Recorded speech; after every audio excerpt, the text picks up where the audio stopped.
ามาดูมาส้มต้นหมากละกอเนาะต้นหมากละกอคือต้นหมากฮง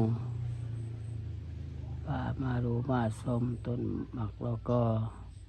คือต้นหมากฮงลาวเอิ้นต้นหมากฮงไทยเอิ้นต้นหมากละกอเอามาฝาก FC ลาวไทยต่างประเทศเขาดูเข้าชมช่อง YouTube ของพระซีโอบุญมีสิทธิ์ประเสริฐเด้อกดไลค์กดแชร์เนาะกดติดตามให้เด้อเป็นกำลังใจให้พระซีโอบุญมีสิทธิ์ประเสริฐเนาะไล่เอาต้นหมากฮงมาให้ดูให้ชมบรรยากาศฝากต้นหมากฮงมาให้ดูให้ชมเนาะให้ FC ลาวไทยต่างประเทศเขาดูเข้าชมช่อง YouTube ของพระซีโอบุญมีสิทธิ์ประเสริฐเด้อกดไลค์กดแชร์เนาะกดติดตามให้เด้อ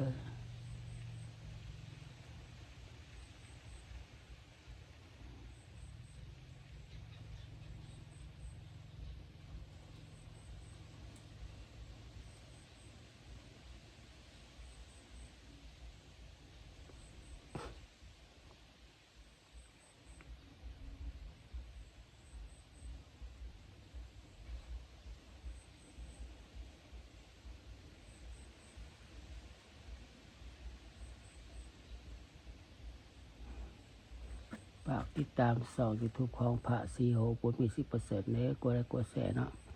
กดติดตามให้เด้อ FC ลาวไทยต่างประเทศแต่เขาดูเข้าชมช่อง YouTube ของพระซีโอบุญมีสิทธิ์ประเสริฐให้เนาะกดไลค์กดแชร์เนาะกดติดตามให้เด้อ FC ลาวไทยแต่ต่างประเทศให้เขาดูเข้าชมช่อง YouTube ของพระซีโอบุญมีสิทธิ์ประเสริฐให้เนาะ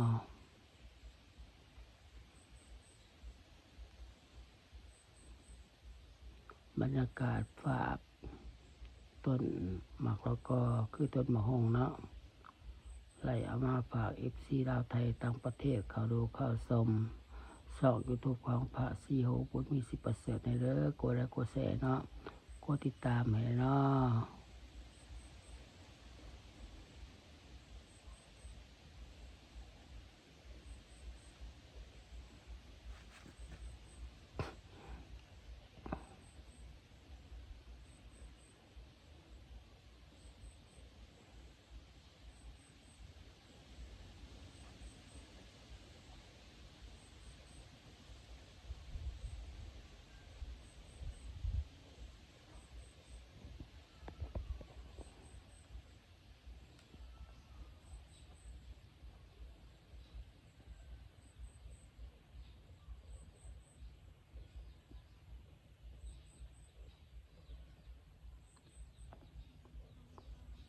บรรยากาศ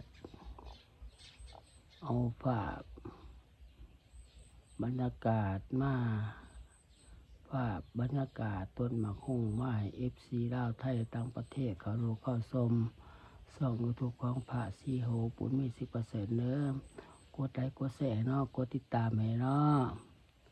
เป็นกำลังใจให้พระซีโอบุญมีสิทธิ์ประเสริฐเด้อ FC ลาวไทยแต่ต่างประเทศให้เขาดูเข้าชมช่อง YouTube ของพระซีโอบุญมีสิทธิ์ประเสริฐเนาะอะไรผ่านไว้เนาะอะไรฟานไว้เด้อสร้างมาเฮิงทะเลฟานเนาะสิเขาเป็นปีแต่ทะเลฟานฝากติดตามช่อง YouTube ของพระซีโอบุญมีสิทธิ์ประเสริฐเด้อกดไลค์กดแชร์เนาะกดติดตามให้เนาะเป็นกำลังใจพระซีโอบุญมีสิทธิ์ประเสริฐให้เด้อ FC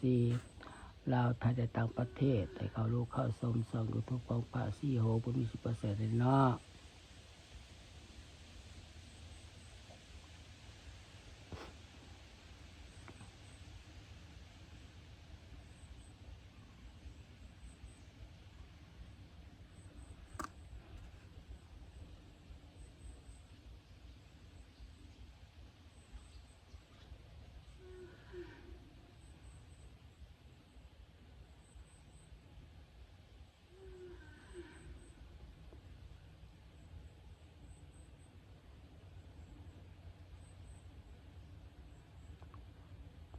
เอาภาพบรรยากาศต้นหมักแล้วก็ต้นหมักฮงไล่เอาว่าฝาก FC ลาวไทยในต่างประเทศให้เขาดูเขาส้มช่อง YouTube ของพระสีโหผู้มี 10% เด้อกดไลค์กดแชร์ให้เนาะกดติดตามให้เด้อ